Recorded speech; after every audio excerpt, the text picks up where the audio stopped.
انسانوں کی عظیم اکثریت کیسی کیسی مشکلات کے ساتھ دوچار ہوتی ہے۔ عظیم اکثریت وہ ہے کہ جو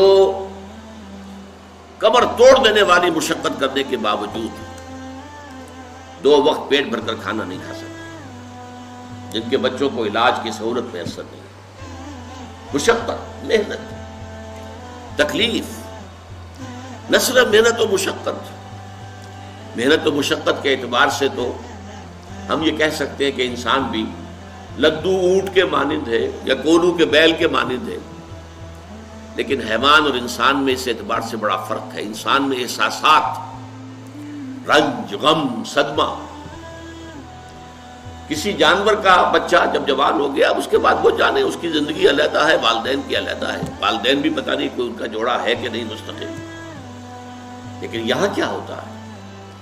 یہاں جس اولاد کو پالا پوسا، جنہیں اپنے جگر کے ٹکڑا سمجھ کر اور اپنا پیٹ کاٹ کر جن کو پالا ہے، اگر وہی بیٹا جوان ہو کر سینہ تان کر بات کرتا ہے، یا جیسا کہ آپ سنتے ہیں باپ پر ہاتھ اٹھا لیا ہے، ماں کو مار دیا ہے، قتل کر دیا ہے، جو صدمہ اس وقت انسان کو ہوتا ہے کیا کسی حیوان کو ہوتا ہے؟ یہ صدمات، یہ رنج و غم قرآن مجید میں ایک پوری سورہ مبارکہ ہے اسی پر، جس کا مرکزی مضمون یہی ہے، لا اقسم بہذا البلد وانت حل بہذا البلد ووالد وما ولد لقد خلقنا الانسان فی کبد۔ میں جو ابتدائی قسمیں ہیں ان کو اس وقت تشریح نہیں کروں گا، اس لیے کہ وہ ہمارا اس وقت کا موضوع نہیں ہے۔ جس پر قسمیں کھائیں اللہ نے 3، لا اقسم بہذا البلد وانت حل بہذا البلد ووالد وما ولد، 3 قسمیں کھا کر بات کیا کہی؟ ہم نے انسان کو محنت اور مشقت ہی میں پیدا کیا ہے۔ محنت اور مشقت ہر انسان کا مقدر ہے۔ عام طور پر سمجھا یہ جاتا ہے کہ غریب لوگوں کے لیے یہ معاملہ ہے، نہیں، اصل میں محنت اور مشقت کی شکلیں مختلف ہیں۔ کوئی شخص دفتر میں بیٹھا ہوا مشقت کر رہا ہے، کسی کی ذہنی مشقت زیادہ ہے، کسی کی جسمانی مشقت زیادہ ہے۔ یہ جسمانی مشقت والا جو ہے تھک ہار کر رات کو سوتا ہے تو صبح کی خبر لائے گا، وہ پوری طرح ٹانگیں پھیلا کر سوتا ہے۔ اور یہ جو ذہنی مشقت کرنے والے ہیں، لمبی لمبی کاروں میں چلنے والے اور بڑے بڑے محلوں میں رہنے والے، ایئر کنڈیشنڈ آفیسز اور بنگلوں میں رہنے والے، ان کی راتوں کی نیند حرام ہو جاتی ہے۔ ان کو جو مسائل درپیش ہوتے ہیں، انہیں جو صدمے ہوتے ہیں، انہیں جو فرسٹریشنز ہوتی ہیں، یہ نقصان ہو گیا ہے، یہ معاملہ ہو گیا ہے، فلاں نے یہ کر دیا ہے، فلاں پرابلم پیدا ہو گیا ہے، یہ ساری چیزیں جو ہے یہ اس غریب مزدور کے لیے نہیں ہوتی۔ آپ کو معلوم ہے ہپنوٹکس کی ضرورت جو ہے انہی عمرا کو ہوتی ہے، سیڈیٹیوز کی ضرورت انہی کو ہوتی ہے، ٹرینکولائزرز انہی کو چاہیے، انہیں نرم گدیلوں کے اوپر نیند نہیں آتی۔ تو مشقت اور محنت ہر ایک کے لیے ہے۔ صدمہ، غالب نے بہت خوب کہا تھا، قید حیات و بند غم اصل میں دونوں ایک ہے۔ موت سے پہلے آدمی غم سے نجات پائے کیوں؟ یہ انسان کا مقدر ہے، یہ تو ہو کر رہنے والی شے ہے۔ غم تو رہے گا، صدمہ رہے گا۔ آپ کو شاید یاد آیا ہو، ایک بڑی عظیم ہستی گزری ہے انسانی تاریخ میں، گوتم بدھ، کپل وستو کا شہزادہ، at the prime of his youth, 30 برس کی عمر، اس نے مشاہدہ کیا لوگوں کو، لوگ دکھوں میں ہیں، لوگوں کے لیے مصیبتیں ہیں، لوگوں کے لیے تکلیفیں ہیں۔ ایک اندھا آدمی دیکھا اس نے چلتا ہوا جو ٹھوکر کھا کے گرا اس کے نگاہوں کے سامنے۔ اس نے سوچا یہ کیا ہو رہا ہے، کیوں ہے یہ اندھا کیوں ہے؟ کسی کو اندھا پیدا کر دیا جاتا ہے، پیدائشی اندھا۔ کسی والدین کے سامنے اس کو بچہ جو ہے دم توڑ رہا ہے، کچھ نہیں کر سکتے، ٹک ٹک دیدم دم نہ کشیدم، جا رہا ہے تمہارے ہاتھوں میں سے، نکل رہا ہے، جا رہا ہے۔ قرآن مجید میں بھی سورہ واقعہ میں قسم کھائی گئی ہے، فلولا ان کنتم غیر مدینین ترجعونہا ان کنتم صادقین، واپس لے سکتے ہو تو لے لو، موت کے پنجے سے چھڑا لو اگر تمہارے اندر کوئی طاقت ہے۔ نہیں، جا رہا ہے، رو رہے ہیں۔ یہی وجہ ہے کہ پھر وہ اس فکر میں، یہ دکھ کیوں ہے انسان کا مقدر، اس کا سبب تلاش کرنے کے لیے پھر اس سے نکلنے کا راستہ کیا ہے۔ اس سے نجات کیسے ہو، نروان کیسے ملے گا؟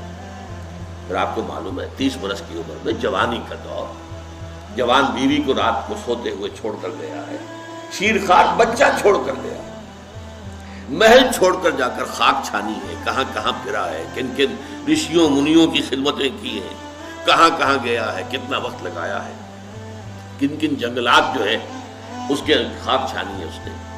بہرحال اسے کیا ملا کیا نہیں ملا یہ میں اس سے بحث نہیں کرتا، اس لیے کہ ظاہر بات ہے کہ وہ حضرت مسیح علیہ السلام سے بھی قبل کی شخصیت ہے، اور اکثر لوگوں کی تعلیمات بگڑ گئی ہیں۔ حضرت مسیح علیہ السلام کی تعلیمات اگر قرآن مجید ہمیں نہ بتائے تو ہمیں کیسے معلوم ہو کہ ان کی اصل تعلیم کیا ہے؟ عیسائی جس مسیح کو ماننے والے ہیں اس مسیح کو تو ہم نہیں مانتے، اللہ کا بیٹا تو ہم نہیں مانتے، لیکن اگر قرآن مجید واضح نہ کرتا تو ہمیں کیسے معلوم ہوگا؟ اسی طرح گوتم بدھ کے بارے میں جو کچھ کہتے ہیں ان کے ماننے والے، اس کی طرف نہ جائیے، وہ کیا تھا حقیقت میں ہم نہیں جان سکتے، لیکن یہ ضرور ہے کہ اس کے فلسفے کا جو مین تھیم ہے سروم دکھم، all is pain, all is suffering, all is agony، سروم دکھم، درد ہی درد ہے، رنج ہی رنج ہے، غم ہی غم ہے، قید حیات و بند غم اصل میں دونوں ایک ہیں، موت سے پہلے آدمی غم سے نجات پائے گا۔ لیکن اس اعتبار سے اگر آپ غور کریں گے تو چلیے انسان حیوانات کی صف میں آ گیا بس، لیکن نہیں، انسان کی ہیومن ٹریجڈی کا نقطہ عروج بالکل ایک اور ہے۔ مرنے کے بعد پھر اٹھایا جائے گا، پھر جواب طلبی ہوگی، کیا کرتے رہے زندگی بھر؟ تم نے حقیقت کو پہچاننے کی کوشش کی، تم نے حق پر چلنے کی کوشش کی، یا تم نے ظلم کیے، زیادتیاں کی، ناانصافیاں کی؟ آؤ حساب دو۔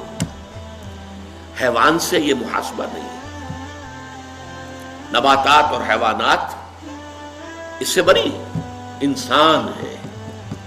اس پر بھی ایک سورت ہے قرآن مجید کی، سورۃ الانشقاق، یا ایھا الانسان انک کادح الی ربک کدحا فملاقیہ، اے انسان تیرا معاملہ یہ ہے تو مشقت پر مشقت جھیل کر، تکلیفیں پر تکلیفیں برداشت کر کے پھر ایک دن اپنے پروردگار کے حضور میں حاضر ہوگا جواب دہی کے لیے۔ ثم لتحسبن بما تعملون، حضور کی ایک خطبے میں جو الفاظ آتے ہیں، واللہ لتموتن کما تنامون، خدا کی قسم تم سب مرو گے جیسے کہ ہر روز شام کو سو جاتے ہو، رات کو سو جاتے ہو، یہ نیند بھی موت کی بہن ہے۔ ثم لتبعثن کما تستيقظون، لیکن پھر جیسے روزانہ صبح بیدار ہوتے ہو ایسے ہی ایک صبح قیامت آئے گی کہ سب اٹھا لیے جاؤ۔ ثم لتحسبن بما تعملون، پھر تمہارا محاسبہ ہوگا، that grand accountability، وہ مسئولیت عظیم،